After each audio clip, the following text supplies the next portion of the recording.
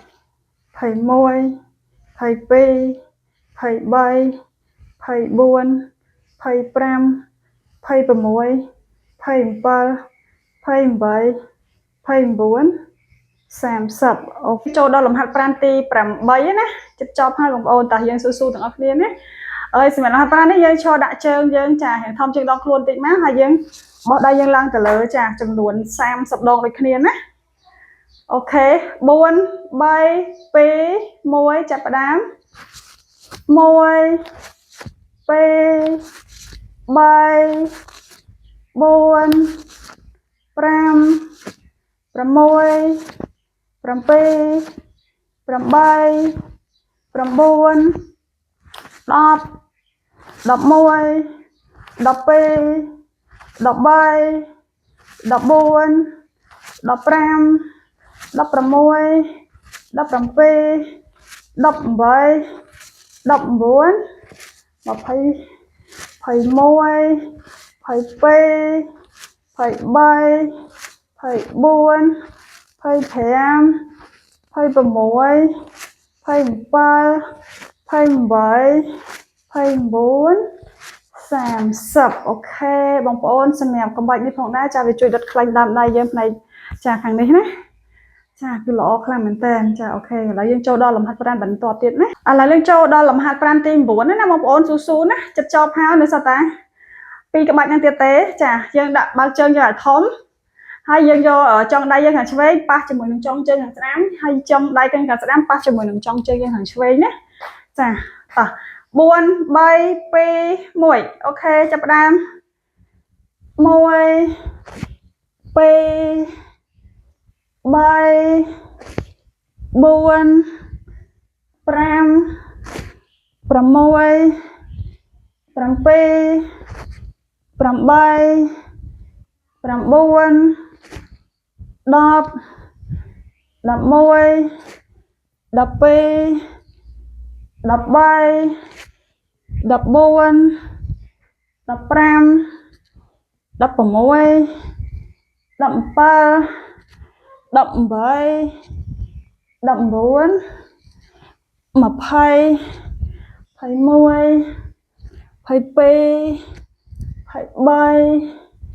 21 22 23 24 25 26 27 28 29 30អូខេសម្រាប់ក្បាច់នេះផងដែរគឺថាល្អខ្លាំងមែនតើណាបងប្អូនចាវាដុតខ្លាញ់ក្បាលពោះយើងបានល្អហើយដុតខ្លាញ់ដើមដៃហើយនឹងគល់ផ្លូវយើងចាហើយហាត់ណែនេះទៅ work ពេញមួយតួខ្លួនតែម្ដងណាសាច់ដុំគឺដើរបានល្អធ្វើការគ្រប់កន្លែងសាច់ដុំអូខេតោះឥឡូវយើងចូលដល់លំហាត់ប្រាណចុងក្រោយណាតើបងប្អូនគ្នាឥឡូវយើងចូលដល់លំហាត់ប្រាណចង់បញ្ចប់ហើយគឺជាលំហាត់ប្រាណទី10ចាលំហាត់ប្រាណកូនបើចាសម្រាប់លំហាត់ប្រាណនេះផងដែរចាវាជួយដុតខ្លាញ់ក្បាលពោះបងប្អូនបានល្អខ្លាំងមែនតើណាហើយសម្រាប់ក្បាច់នេះផងដែរយើងដាក់ដៃយើងមកខាងក្រោយហើយយើងយកកែងដៃយើងខាងឆ្វេងអុកជាមួយជង្គង់ស្ដាំយើងយកកែងដៃខាងស្ដាំអុកជាមួយជង្គង់ឆ្វេងហើយសម្រាប់បងប្អូនដែលអត់មានចង្កេះអីហ្នឹងណាក្បាលពោះធំចង្កេះអត់មានណាបងប្អូនហាត់ជាមួយក្បាច់នេះវាដុតចាចង្កេះរបស់យើងឲ្យខ្លាញ់ចង្កេះរបស់យើងឲ្យទូចក្បាលពោះរាបស្មើហើយចេញរៀងមកហៅថាសាយអេសណាហៅរៀងចង្កេះក្រងបងប្អូនចង្កេះតូចតាគៀកសាយល្អខ្លាំងមែនតើតោះឥឡូវយើងចាប់ផ្ដើម4 3 2 1 1 2 3 4 5 6 7 8 9 10 11 12 13 14 15 16 17 18 19 20 21 22 23 24 25 26 27 28 29 30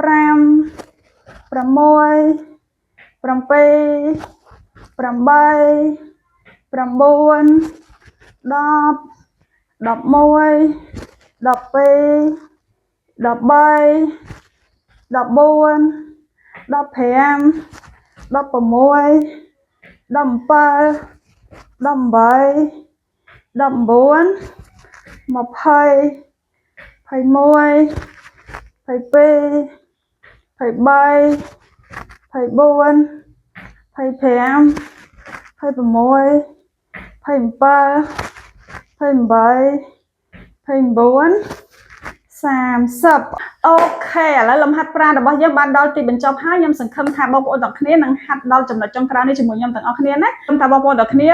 ពេញចិត្តហើយគិតថាវីដេអូនេះមានប្រយោជន៍សម្រាប់បងប្អូនទាំងគ្នាកុំភ្លេចជួយចុច like subscribe វីដេអូ channel របស់ខ្ញុំម្នាក់មួយផងណាអរគុណច្រើនបាយបាយ